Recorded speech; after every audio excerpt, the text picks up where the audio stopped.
పాత్రికేయ మిత్రులకి సోదరిమణులకి అందరికీ ముందుగా నా నమస్కారాలు నేను తెలియజేస్తున్నాను. ఎన్నికల సమయంలో ఎన్నికల నగారా మోగినటువంటి నేపథ్యంలో ప్రచారం కోసం భారతీయ జనతా పార్టీ ఇవాళ సన్నద్ధమవుతున్నటువంటి నేపథ్యంలో ఈ ఎల్ఈడి వ్యాన్స్ని ఇవాళ ప్రారంభం చేసుకోవటం జరుగుతుంది. 18 వ్యాన్స్ 9 జిల్లాల్లో ఇప్పుడు ఇవి తిరగటం జరుగుతుంది.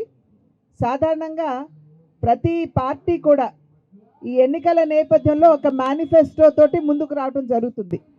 ఈ మేనిఫెస్టో అంటే రాబోయే 5 సంవత్సరాల కాలంలో ప్రజలు కనుక మమ్మల్ని ఆశీర్వదించినట్లయితే మేము ప్రజల కోసం ఏమి చేస్తాము అనేటువంటి విషయాన్ని ఘోషణా పత్రం అని చెప్పి అంటాము.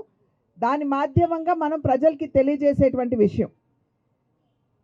చాలా వరకు కూడా ఈ గడిచిన 10 సంవత్సరాల కాలం నరేంద్ర మోడీ గారి నాయకత్వంలో కేంద్రంలో భారతీయ జనతా పార్టీ అధికారంలో ఉన్నటువంటి సందర్భంలో ప్రజలు ఒక్కసారి వెనుదిరిగి చూసుకున్నట్లయితే దేశంలో ఉన్నటువంటి పేదవాడికి అన్ని వర్గాల వారికి న్యాయం చేయాలి అనేటువంటి సంకల్పంతో ఈ కార్యక్రమాలన్నీ కూడా చేయటం జరిగింది.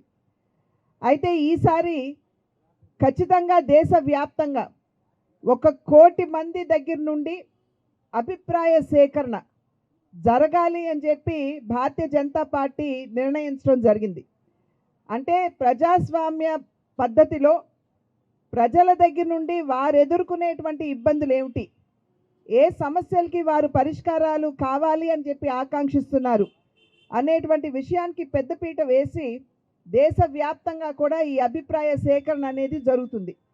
ఆంధ్ర రాష్ట్రంలో కూడా దగ్గర 45,000 అభిప్రాయ సేకరణ జరగాలి అని చెప్పి మన రాష్ట్రం కూడా నిర్ణయించడం జరిగింది.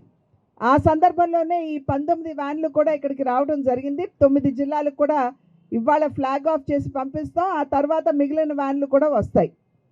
మీ మాధ్యమంగా, పాత్రికేయుల మాధ్యమంగా ప్రజలకి మేము చేస్తున్నటువంటి విజ్ఞప్తి, భారతీయ జనతా పార్టీ నేను ఇందాక చెప్పినట్లుగా ఎప్పుడూ కూడా ప్రజా సంక్షేమానికి పెద్దపీట వేసినటువంటి పార్టీ.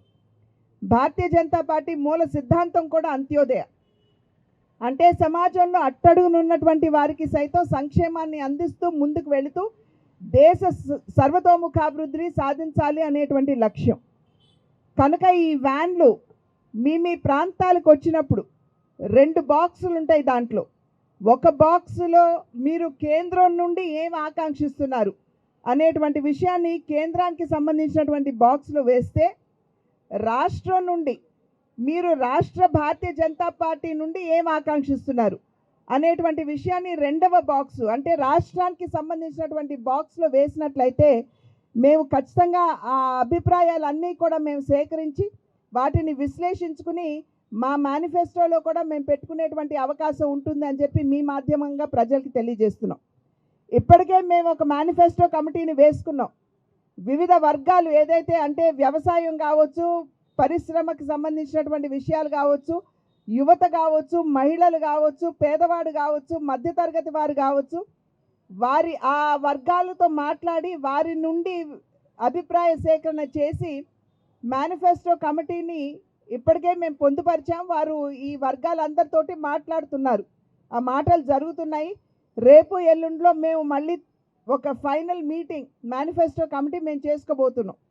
అయితే ఈ బళ్ళు ఏవైతే ఉన్నాయో ఈ నెల 25వ తారీఖు వరకు జిల్లాలో తిరుగుతాయి. కనుక మీ జిల్లాలకు వచ్చినప్పుడు మీ మనసులో ఉన్నటువంటి ఆకాంక్ష ఏదైతే ఉంటుందో వాటిని బాక్స్లో వేసినట్లయితే ఖచ్చితంగా మేము జనరంజకమైనటువంటి మేనిఫెస్టోని తయారు చేసుకోవడానికి అవకాశం ఉంటుంది. అది మాత్రమే కాకుండా మీ సమస్యల్ని పరిష్కరించే దిశగా మాకు అడుగులు వేసేటువంటి అవకాశం మీరు ఇచ్చిన వారు అవుతారు. కనుక ఆ దిశగా మీరందరూ ఆలోచించి మీరు మీ అభిప్రాయాలు తెలియజేయాలని చెప్పి చేస్తున్నటువంటి అభ్యర్థన. అదేవిధంగా నిన్న మొన్న అటు మొన్న ఢిల్లీలో జరిగినటువంటి చర్చలు మేము వెళ్ళి మా అభిప్రాయాల్ని అక్కడ మా నాయకత్వానికి తెలియజేయడం జరిగింది. ఆ తరువాత మా జాతీయ నాయకత్వం ఇక్కడ ఉన్నటువంటి 2 పార్టీలు జనసేన మరియు తెలుగుదేశం పార్టీ, ఈ 2 పార్టీలకి సంబంధించినటువంటి అధ్యక్షులతోటి కూడా మా జాతీయ అధ్యక్షులు మరియు అమిత్ షా గారు వారు కూడా వారిద్దరితోటి సమాలోచన చేయటం జరిగింది. సంతోషం ఏమిటంటే ఏదైతే మనం పొత్తు అని చెప్పి అనుకుంటున్నామో ఆ పొత్తు ఖరారు అయ్యింది అనేటువంటి విషయాన్ని మీ మాధ్యమంగా ప్రజలకి తెలియజేస్తున్నాం.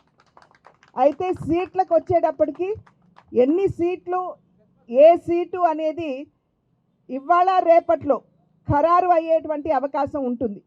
కనుక రేపు సాయంత్రానికల్లా మీకు అన్ని విషయాల మీద, అంటే పొత్తు ఎలాగో ఉన్నది, ఏ సీటు ఎన్ని సీట్లు అనేటువంటి విషయం మీద మీకు రేపు సాయంత్రం ఎల్లుండి కల్లా మీకు తెలియజేసే అవకాశం ఉంటుందని చెప్పి మీ అందరికీ తెలియజేస్తున్నాను. దుష్ట శిక్షణ శిష్ట రక్షణ జరగాలి అని అంటే శ్రీరాములు వారికి కూడా మరి ఆంజనేయుడు, జాంబవంతుడు, విభీషణుడు, అదేవిధంగా ఉడత సహాయం కూడా తీసుకోవాల్సి వచ్చింది.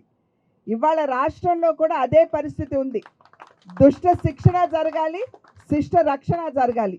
కనుక మా కార్యకర్తలు ఈ విషయాన్ని అర్థం చేసుకోగలిగినటువంటి సామర్థ్యం కలిగినటువంటి కార్యకర్తలు. వారు రాష్ట్ర హితాన్ని ఆకాంక్షించి ఏ నిర్ణయం అధిష్టానం చేసినా కూడా దానికి ఖచ్చితంగా మంచి క్రమశిక్షణ కలిగినటువంటి కార్యకర్తలుగా కట్టుబడి ఉంటారు. జై శ్రీరామ్. చైతన్య గారు వ్యాన్ పిలిపించాలి.